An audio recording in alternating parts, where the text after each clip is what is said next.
কিন্নর Spiti tour করবেন ভাবছেন? সবার মনে যা যা প্রশ্ন থাকে সবই জানানোর চেষ্টা করব এই ভিডিওতে থাকছে ট্যুর প্ল্যান, কতদিন লাগতে পারে, কিভাবে ঘুরবেন, গাড়ি কোথায় পাবেন, গাড়ি কত ভাড়া, হোটেলের বিষয়ে, মোট খরচ, সাবধানতা কী কী নিতে হবে, ঘুরতে যাওয়ার আদর্শ সময়, এই সমস্ত ব্যাপারে। স্পিতি কথাটির অর্থ হলো ভারত ও তিব্বতের মধ্যবর্তী ভূমি। স্পিতি হিমালয়ের অধিক উচ্চতাযুক্ত অঞ্চলগুলির একটি।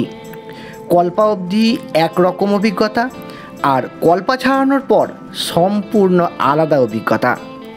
কোথাও গাছের দেখা পাবেন না, রুক্ষ শীতল মরুভূমি, ঠোঁট অনবরত ফেটে যাবে। এখানে টুইস্টারের মতো ঝড় দেখতে পাবেন। জীবনে অনেক জায়গা ঘুরেছেন, একবার স্পিতি ভ্যালি ট্যুর করে আসুন। প্রকৃতি যে কত সুন্দর তা বলে বোঝানোর দরকার হবে না। Tour plan. প্রথমে ট্যুর প্ল্যানের বিষয়টা একটু জানিয়ে দিই, অর্থাৎ কিভাবে কি করলে ঠিকঠাক শরীরের খেয়াল রেখে ঘোরা হবে। আমি আপনাদের ট্যুর প্ল্যান ঠিক বলবো না, কিন্তু বিষয়টা ডিটেলে জানাবো, যাতে করে আপনারা আপনাদের নিজেদের মতো করে ট্যুর প্ল্যানটা সাজিয়ে নিতে পারবেন, সাথে খরচও। আমাদের ট্যুর প্ল্যানটা আপনাদের জানাই, সাথে সব কিছু। ডে 1, প্রথম দিন শুরু করছি সকালবেলায় কালকা স্টেশন থেকে। আমরা পূর্বা ধরে দিল্লি এবং দিল্লি থেকে শতাব্দী ধরে আগের দিন রাতেই পৌঁছে গিয়েছিলাম কালকা। ছিলাম একটি হোটেলে। সকালে কালকা থেকে একটা গাড়ি করে পৌঁছেছিলাম সিমলা। আমরা ছিলাম 5 জন। গাড়ি ছিল মারুতি সুজুকি ইকো। ভাড়া নিয়েছিল 3300 টাকা। এই গাড়ি আমার কোনো অ্যাডভান্স বুকিং ছিল না। আমি কালকা স্টেশনে গিয়ে এই গাড়ি বুক করেছিলাম। আপনারা নেতাজি এক্সপ্রেসে কালকা অথবা কালকার আগের হল্ট চণ্ডীগড়ে নেমেও শুরু করতে পারেন আপনাদের জার্নি। প্রথম দিনে অনেকেই গাড়ি ভাড়া করে চণ্ডীগড় অথবা কালকা থেকে চলে যান ডাইরেক্ট নারকান্ডা। সিমলাতে আর হল্ট করেন না। যারা ডাইরেক্ট নারকান্ডা যাবেন তারা ওখানে হটু পিক, তান্নি জুবের লেক ওই দিনেই দেখে প্রথম দিনটা কাটিয়ে দিতে পারবেন। আমরা সিমলাতে পৌঁছে ওই দিনটা সিমলা কালীবাড়ি মল ঘুরে কাটিয়ে দিয়েছিলাম।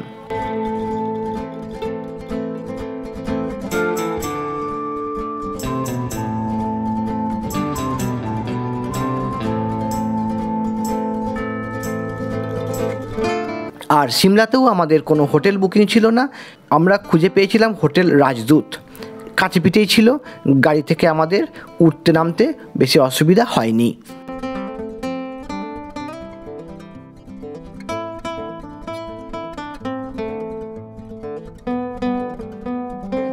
দ্বিতীয় দিন। এই দ্বিতীয় দিন থেকেই শুরু হয়েছিল আমাদের আসল ট্যুর। আমাদের আগে থেকে বুকিং করা গাড়ি চলে এলো ঠিক 9টায়। এবার স্টার্ট ফ্রম সিমলা। আমাদের ছিল মারুতি সুজুকি আর্টিগা। ভাড়া ঠিক হয়েছিল পার ডে 4500 টাকা। আমি জানতাম কালকা থেকে সিমলা ভাড়াটা 3000 থেকে 3500-এর মধ্যেই হবে, তাই পার্মানেন্ট গাড়ি রিজার্ভ করেছিলাম। পিক আপ সিমলা এবং ড্রপ কালকা, এই হিসাবে। বোধহয় হিসাবটা আপনাদের বোঝাতে পেরেছি। আজ নাইট স্টে করব সারাহানে। আগেই বলেছি সিমলা থেকে গাড়ি স্টার্ট করেছিলাম সকাল 9টা নাগাদ। তারপর প্রথমেই পথে পড়েছিল গ্রিন ভ্যালি। গাড়ি থেকে নেমে একটু দাঁড়িয়ে জায়গাটা কিছুক্ষণ দেখে নিয়ে তারপরে আবার আগের পথে রওনা দিয়েছিলাম। তারপর অপূর্ব প্রাকৃতিক সৌন্দর্যকে সাক্ষী করে সতলুজ রিভারের ধার বরাবর গিয়ে পৌঁছেছিলাম সারাহানে। সিমলা থেকে সারাহান 85 কিলোমিটার দূর। যাত্রাপথে রাস্তা বেশি উচ্চতায় নয়, তবে সারাহানের কিছুটা আগে গাড়ি উঠবে কিন্তু অনেকটা হাইটে, কারণ সারাহানের উচ্চতা 7589 ফিট। সারাহান পৌঁছে প্রথমেই একটা হোটেল নিলাম। হোটেলের নাম, কন্ট্যাক্ট নাম্বার দিয়ে দিলাম। হোটেলটা ছিল খুব সুন্দর, এতটাই ভালো যে মনে হচ্ছিল হোটেলে বসেই 2 দিন কাটিয়ে দিই। সারাহান থেকে আপনি শ্রীখণ্ড কৈলাসের দর্শন করতে পারবেন। আর এই হোটেল থেকেই দর্শন পাওয়া যাচ্ছিল শ্রীখণ্ড কৈলাসের। আর চারপাশের দৃশ্য সে তো অতীব সুন্দর। হোটেলে পৌঁছে ওই দিনেই আমরা দর্শন করেছিলাম মা ভীমাকালীর মন্দির। এই মন্দির সতীর 51 সতীপীঠের একটি সতীপীঠ। এখানে সতীদেবীর কান পড়েছিল। মন্দির কমপ্লেক্সে থাকার জন্য গেস্ট হাউসও রয়েছে, যার কন্ট্যাক্ট নাম্বার দিয়ে দিলাম। যদি প্রয়োজন হয় কন্ট্যাক্ট করে অ্যাডভান্স বুকিং করতেও পারেন। এইভাবেই কেটেছিল আমাদের দ্বিতীয় দিন।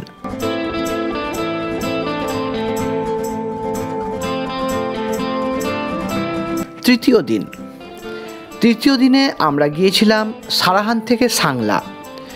দূরত্ব মাত্র 82 কিলোমিটার। তাই সকালে একটু দেরি করে বেরোলেও চলবে, তবে বেশি দেরি নয়, কারণ সাংলায় পৌঁছে ওখানে কামরূপ ফোর্ট আজই দেখে নিতে হবে। আমরা সারাহান থেকে বেরিয়েছিলাম সকাল 10টা। আজ তারান্ডা মায়ের মন্দির, রক টানেল এবং বিশ্বের ভয়ঙ্কর রাস্তাগুলির একটির উপর দিয়ে আমাদের যেতে হবে।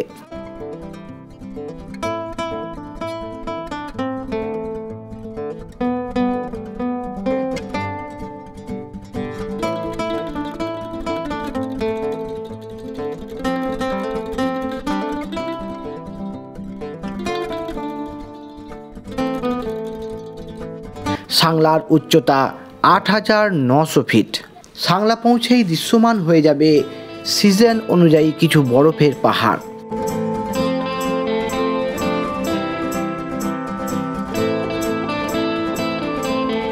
সাংলা পৌঁছে খুঁজে পেয়েছিলাম একটি বাঙালি হোটেল মহিমা।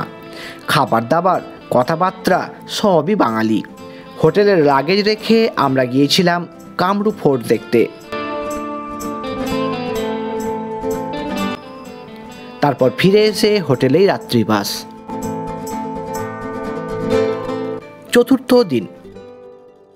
চতুর্থ দিনে সাংলা থেকে সকাল সকাল বেরিয়ে আমরা গিয়েছিলাম ছিটকুল হলো ভারতের শেষ গ্রাম। একটু দূরেই চীনের বর্ডার। আমাদের ব্যাগপত্র হোটেলের রিসেপশনেই ছিল। এসে কি খাবো সেটাও বলেই আমরা বেরিয়েছিলাম। ছিটকুল এক অপূর্ব সুন্দর জায়গা। সিকিমের 0 পয়েন্ট যারা গেছেন তারা অনেকটা কিন্তু মিল খুঁজে পাবেন। আমাদের এতটাই ভালো লেগেছিল যে এই জায়গা ছেড়ে আসতেই ইচ্ছা করছিল না। কোনো ড্রাইভার যদি আপনার ছিটকুল গাড়ির স্ট্যান্ডে ভিড়ভাট্টায় নামিয়ে দেয়, নামবেন না, বলবেন বর্ডারের কাছ পর্যন্ত যাব, তবেই তো দেখতে পাবেন সেই আসল দৃশ্য। ছিটকুল ঘুরে আমরা ফিরে এসেছিলাম হোটেল মহিমাতে। এখানে এসে আগে থেকে বলে যাওয়া খাবার দাবার খেয়ে নিলাম। তারপর লাগেজ বেঁধে গো টু কল্পা।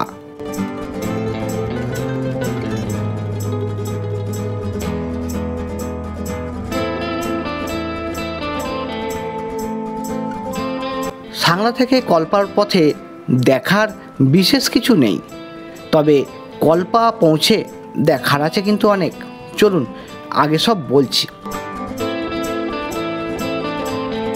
আমি কোনো জায়গাতেই অ্যাডভান্স হোটেল বুকিং করে যাই না, তাই কল্পাতেও কোনো হোটেল বুক ছিল না। কিন্তু আমার আইডিয়াতে ছিল না যে এরপর হোটেল সংখ্যা কম, তাই বুকিং করে আসাটা জরুরি। সাংলায় যে হোটেল মহিমাতে আমরা ছিলাম, কল্পাতে ওদেরই হোটেল আছে। আর তাতেই আমাদের ড্রাইভার দাদা সিচুয়েশান বুঝে বলে রেখেছিলেন, তাই কল্পাতে হোটেল আমাদের খুঁজতে হয়নি। 1500 টাকাতেই পেয়ে গিয়েছিলাম রুম। বুঝেছিলাম যদি আগে থেকে না বলে রাখতাম তাহলে আজ কল্পাতে হোটেল আমরা পেতামই না। ফুল বুক কল্পা। বেশ কয়েকটা গাড়ি পরে এসে ফেরত গেছে কল্পা থেকে রেকংপিও। কল্পার হোটেলটা কিন্তু ভালোই ছিল। হোটেল থেকেই দেখা যাচ্ছিল কিন্নর কৈলাস রেঞ্জ। হোটেলের লাগেজ রেখে আমরা বিকালবেলায় বেরিয়ে পড়লাম চিনি গ্রাম ঘুরে দেখতে। এখানেই রয়েছে হবু লঙ্কার মনস্ট্রি, তাও দেখে নিলাম।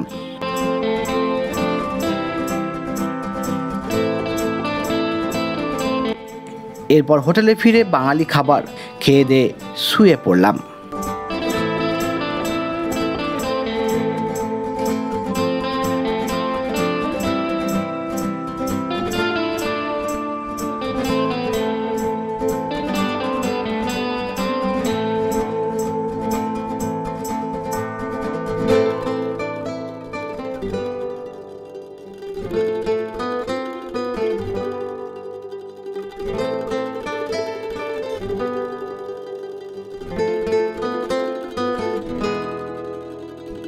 পঞ্চম দিন।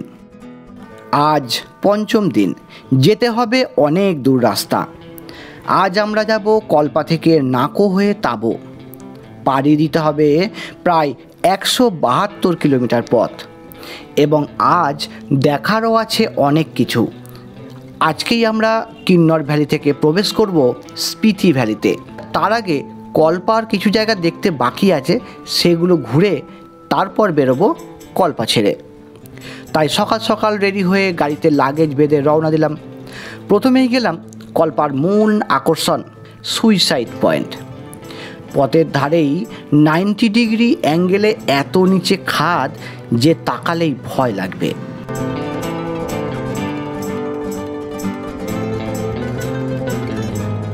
এরপর গেলাম রঘি গ্রাম।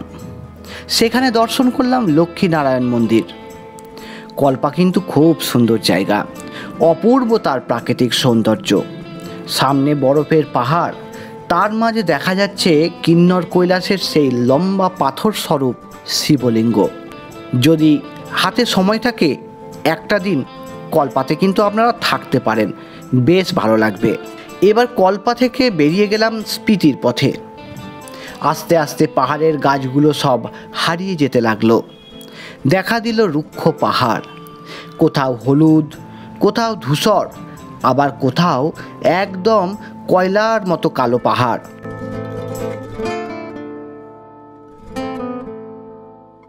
এইসব অবাক করা দৃশ্য দেখতে দেখতে আমরা পৌঁছে গেলাম কিন্নর থেকে স্পিতির প্রবেশদ্বার খাপ ব্রিজে। এখানে এসে আপনি দেখতে পাবেন দুটি নদীর সঙ্গম। এতক্ষণ আমরা যে সতলুজ রিভারের পাশে পাশে এসছি, এই সতলুজ রিভারের সাথেই এখানে মিশেছে স্পিতি নদীর জল।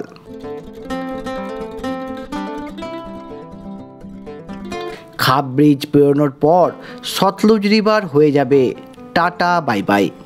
এখন থেকে আমাদের সব সময়ের সঙ্গী হবে স্পিতি রিভার। এবার গাড়ি ক্রমশ উপরে উঠছে, ঠিক যেন বালির মতো পাহাড়ের কোলে কোলে রাস্তা উঠে গেছে ক্রমশ উপরে। নাকো অনেকটা উপরে, উচ্চতা প্রায় 11,930 ফিট। আমরা পৌঁছে গেলাম নাকো। খাপ ব্রিজ থেকে নাকো 26 কিলোমিটার পথ। আমরা নাকোতে নাইট স্টে করব না, তাই ঘুরে দেখেই বেরিয়ে যাব। এখানে আছে বলতে একটি মনস্ট্রি এবং সবচেয়ে ফেমাস নাকো লেক। আর প্রাকৃতিক পরিবেশ বলার কথা নয়, মনে হবে আপনি কোনো অন্য গ্রহে চলে এসেছেন।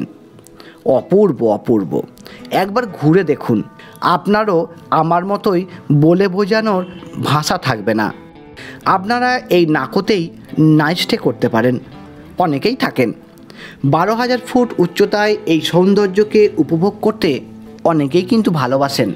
আর যদি থাকতে চান সেই বুঝে একদিন এক্সট্রা রেখে প্ল্যান বানাতেই পারেন। এখানে অনেক হোমস্টে রয়েছে। আমি কন্ট্যাক্ট নাম্বার দিতে পারবো না, কারণ আমার ঘুরে দেখার সময় ছিল না। এবার নাকো দেখে বেরিয়ে গেলাম তাবোর পথে। নাকো থেকে তাবো 63 কিলোমিটার পথ। অবাক চোখে হাঁ করে চারপাশ দেখতে দেখতে পৌঁছে গেলাম সেই জায়গায় যেখান থেকে গিউ মনস্ট্রি যাবার পথ আলাদা হয়ে যায়। মেন রোড থেকে 15 থেকে 20 কিলোমিটার উপরে উঠতে হয় এই গিউ মনস্ট্রি। অবশ্যই যাবেন, এখানে আপনি দেখতে পাবেন জীবন্ত মমি। এই মনস্ট্রি 10,000 ফিট উচ্চতায় অবস্থিত। প্রচণ্ড ঠান্ডা, ঝোড়ো হাওয়া বইছিল জুন মাসের প্রথম সপ্তাহেতেই। এইসব জায়গায় পৌঁছে আমার মতো আপনারও মনে হবে অন্য জগতে বিচরণ করছি। এক কথায় অপূর্ব সুন্দর। যাই হোক, জীবন্ত মাম্মি দেখে সোজা তাবো।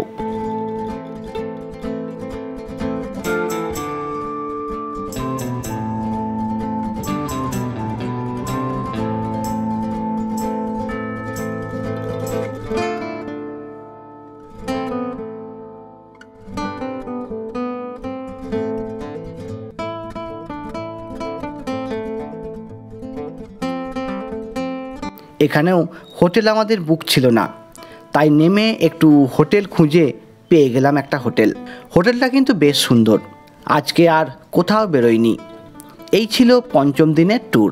কিছু কথা বলে রাখি, এই সমস্ত জায়গাতে কারেন্টের কিন্তু খুব সমস্যা। সোলার প্যানেলের যে কারেন্ট তৈরি হয় তাতেই এখানের কারেন্ট সাপ্লাই চলে।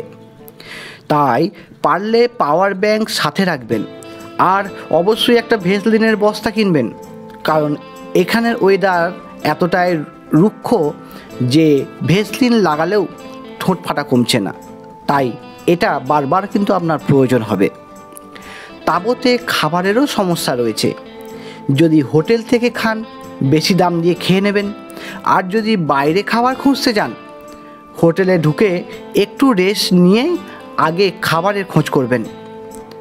আর এটিএম থেকে টাকা তুলতে চাইলে তাঁবুতে SBI ATM আছে, ব্যবহার করতে পারেন। কিন্তু আমি বলবো কলপা ছাড়ার পর এটিএমের ভরসা আর করবেন না, ক্যাশ টাকা সাথে রাখবেন। ষষ্ঠ দিনে তাঁবু থেকে যাব কাজা। দূরত্ব বেশি নয়, মাত্র 48 কিলোমিটার। পথে দেখে নেব পাহাড়ের কোলে ঝুলে থাকা ধনকার মনস্ট্রি। তাই আমরা তাঁবু হোটেল ছেড়ে বেরিয়েছিলাম বেলা 11:30 নাগাদ। তাহলে সকালটা কি করলাম? সকালে আমরা দেখতে বেরিয়েছিলাম তাঁবুতে কি কি দেখার আছে। তাঁবুতে আছে প্রকৃতি দ্বারা সৃষ্ট প্রাকৃতিক গুহা। এক অপূর্ব জিনিস। আমরা হোটেলের বারান্দা থেকেই দেখতে পাচ্ছিলাম সেই গুহাগুলো। আজ সকালে পায়ে হেঁটে গেলাম সেই গুহা দেখতে। বেশি দূরে নয়, পায়ে হেঁটে যেতে পারবেন। গুহাগুলো একটু উপরে, তাই যখন এখানে আসবেন উঁচু থেকে দেখবেন পুরো তাঁবুকে কত সুন্দর লাগে।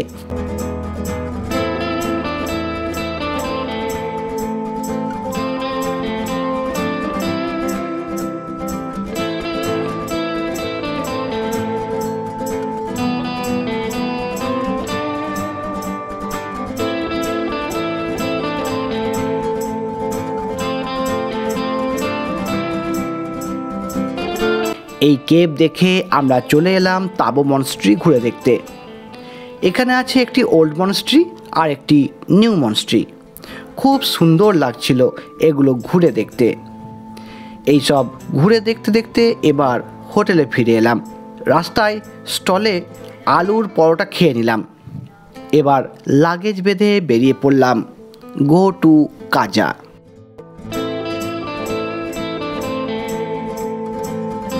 স্পিতি নদীর ধার বরাবর পথ ক্রমশ এগিয়ে চলেছে।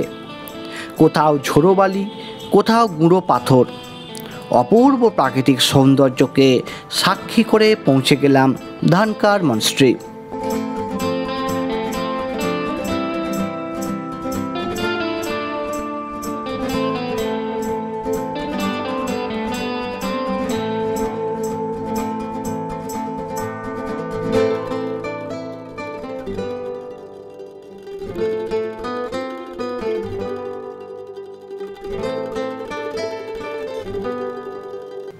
ধনকার মনস্ট্রি ঘুরে আমরা চলে এলাম কাজা। কাজা পৌঁছে একই কাজ, হোটেল খোঁজা। আমরা উঠেছিলাম নিউ কাজাতে।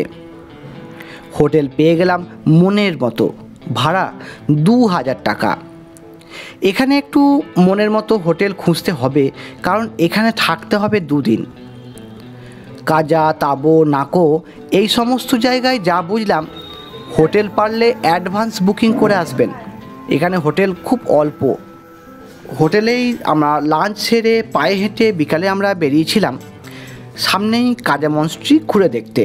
আর কোথাও যাইনি। ওই দিন এইভাবেই আমরা কাটিয়েছিলাম।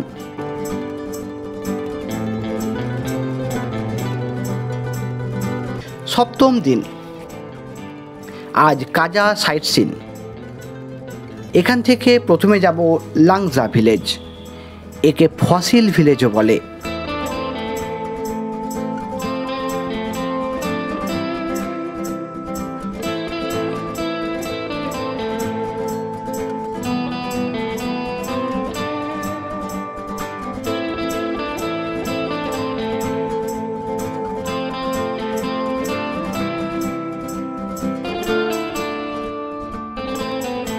এরপর কমিক ভিলেজ, যেখানে দেখলাম পৃথিবীর সর্বোচ্চ রেস্টুরেন্ট। 15,000 ফিট উচ্চতায় এই সমস্ত জায়গায় যখন এসে পৌঁছাবেন, মনে হবে এ এক অন্য রকম ল্যান্ড, মনে হবে চাঁদের মাটিতে বিচরণ করছেন।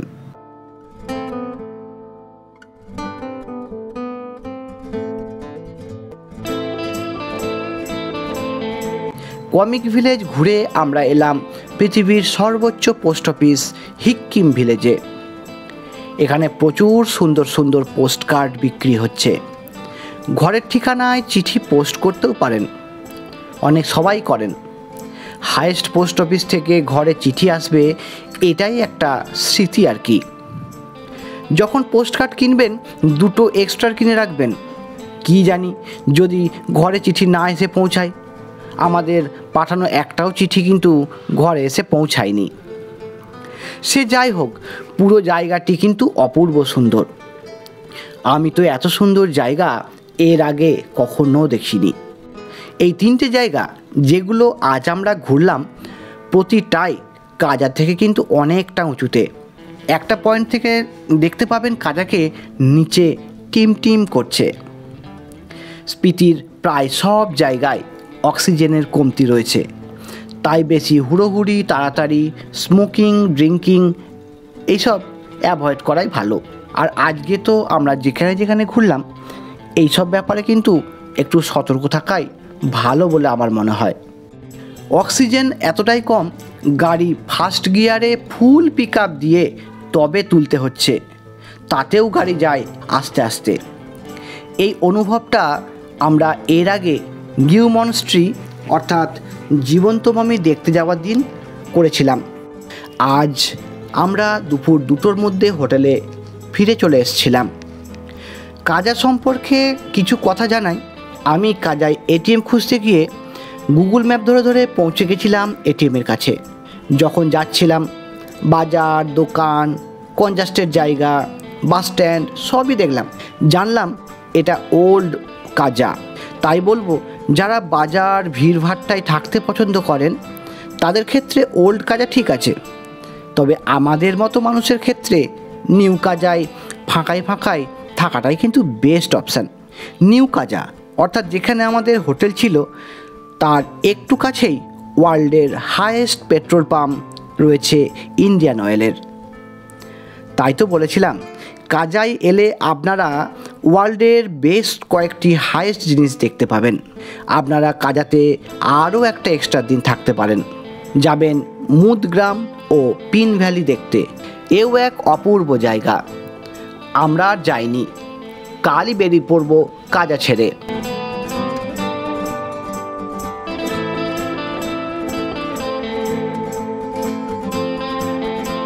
অষ্টম দিন। আজ আমরা কাজা থেকে যাব লোসার। বেশি পথ নয়, মাত্র 58 কিলোমিটার।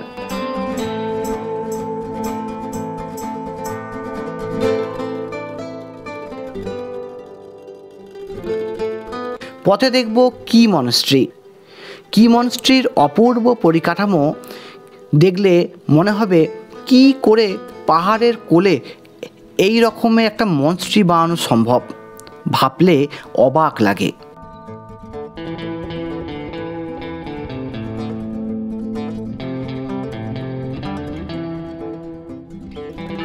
আজকের যাত্রাপথ অতীব সুন্দর।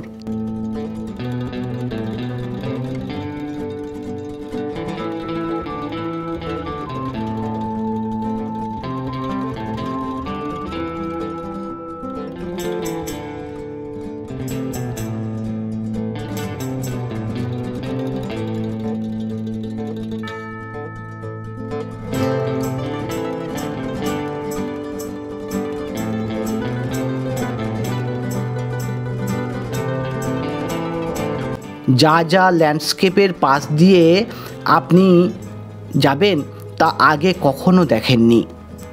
একেই তো বলে কিয়াতো মুনল্যান্ড। যেমন হাইট তেমন হাওয়ার দাপট।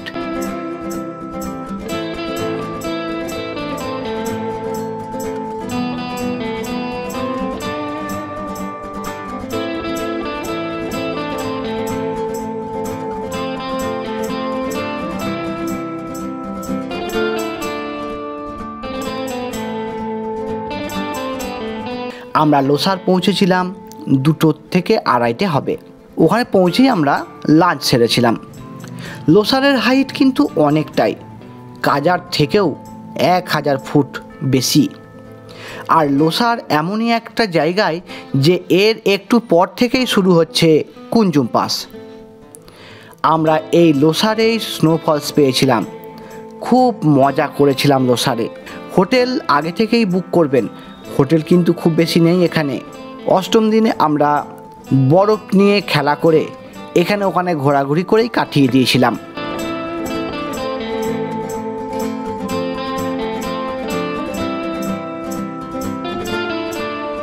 নবম দিন, আজকে আমরা কুঞ্জুম পাস পেরিয়ে পৌঁছাবো মানালি। রাস্তা কিন্তু অনেকটাই, সাথে অ্যাডভেঞ্চারও। রাস্তা বলতে তো কিছুই নেই। এই দিনের সম্পর্কে বেশি কিছু এই ভিডিওতে বলবো না, কারণ আমি চাই আপনারা একবার আমার চ্যানেলের ডিটেল একটি ভিডিও রয়েছে, সেটা দেখুন।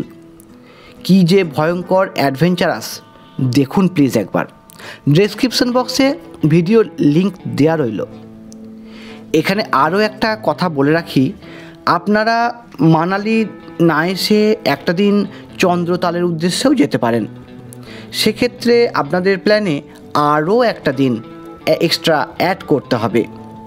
চন্দ্রতালে হোটেল কিন্তু পাওয়া যায় না, ওখানে সবই টেন্ট, অনলাইনে বুকিং করতে হয়।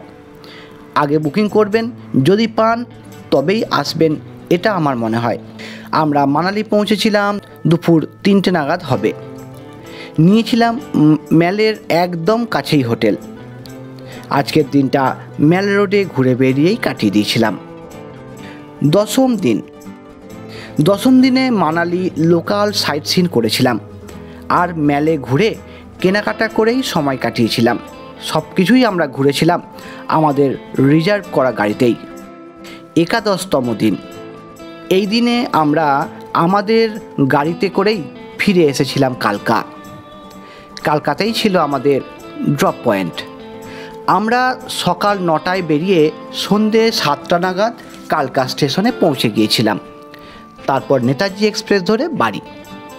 এই ছিল আমাদের ট্যুর প্ল্যানের সাথে আপনাদের অনেক তথ্য জানানোর চেষ্টা করেছি। আরও অনেক কিছু বাকি আছে, তাই দেখুন শেষ পর্যন্ত। ঘুরতে যাবার আদর্শ সময়। ঘুরতে যাবার সময় হিসাবে এই কিন্নর স্পিতি ট্যুরকে আপনি 3 ভাগে ভাগ করতে পারেন। প্রথম, যদি আপনি শুধু কিন্নর ট্যুর করেন, অর্থাৎ কল্পা থেকে আবার রিটার্ন, তাহলে বছরের সব সময়ই যেতে পারেন। শীতকালে কিন্তু প্রচুর বরফ পড়ে এবং খুব ঠান্ডা।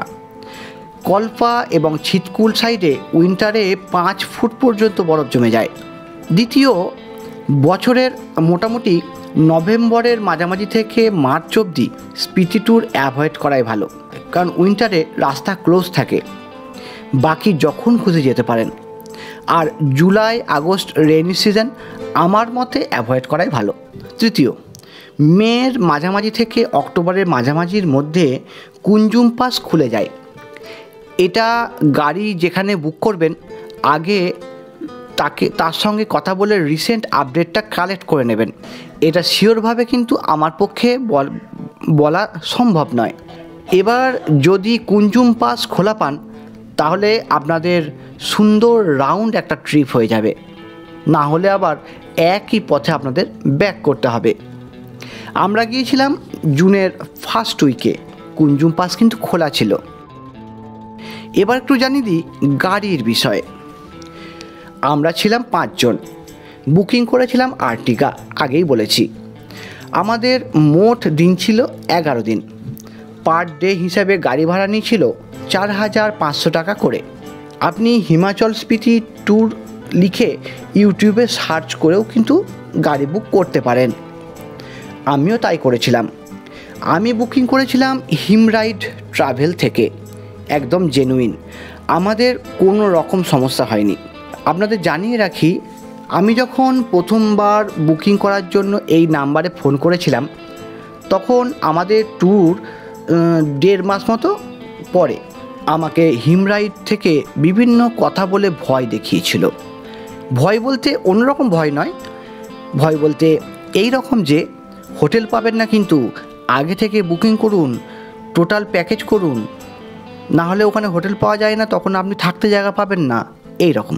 তো আমি জিজ্ঞেস করেছিলাম টোটাল প্যাকেজ কত, তো বলেছিল 1,23,000 টাকা দিন, আপনাদের সব ঘুরিয়ে দেবো এবং 50% অ্যাডভান্স দিতে হবে, কারণ আমাদেরকেও তো হোটেল বুক করতে হবে, এরকম কথা আমাকে জানিয়েছিল।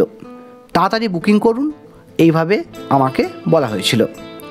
আমি জানি জলদি কা কাম বুড়া হি হতা হ্যায়, আমি কিন্তু বুকিং করিনি। আপনাদের সব সত্যি কথা জানাচ্ছি, যাতে আপনারাও বাস্তব পরিস্থিতিটা বুঝতে পারেন। পুরো 1 মাস ধরে বেশ কয়েকজনকে আমি ফোন করেছিলাম, সবার রেট হাই, কেউ বলছে 5,500, কেউ আবার বলছে 6,000।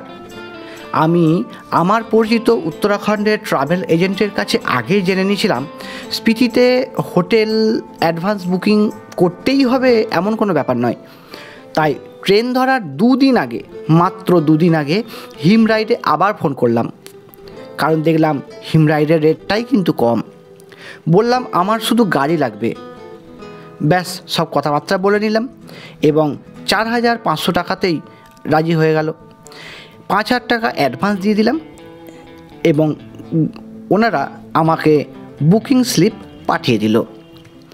আপনাদের আরও একটা কথা বলি, বিশ্বস্ত ও চেনা জানা ড্রাইভার ছাড়া বুকিং করবেন না, কারণ ড্রাইভারদের কোনো রেজিস্ট্রেশন নাম্বার নেই, কোনো ঠিকানাও নেই। বাই চান্স কোনো প্রবলেম হলে কিন্তু আপনি সেই ড্রাইভারকে খুঁজে পাবেন না। যাই হোক, গাড়ির বিষয়টা আপনাদের জানালাম। এবার জানিয়ে দিই খরচটা। পার হেড হিসাবে খরচ দেখিয়ে আপনাদের মিথ্যে আশা দেখাবো না, অনেক খরচ কম এইসব বলবো না। এই স্পিতি ট্যুরের কিন্তু খরচ কিন্তু ভালোই। আপনাদের সাথে আপনার ফ্যামিলি যারা যাবেন তাদের টাকাটাও কিন্তু আপনাকেই দিতে হবে, তাই বিষয়টা বুঝে খরচটা নিজের মতো করে নিজেরাই হিসাব করে নিন।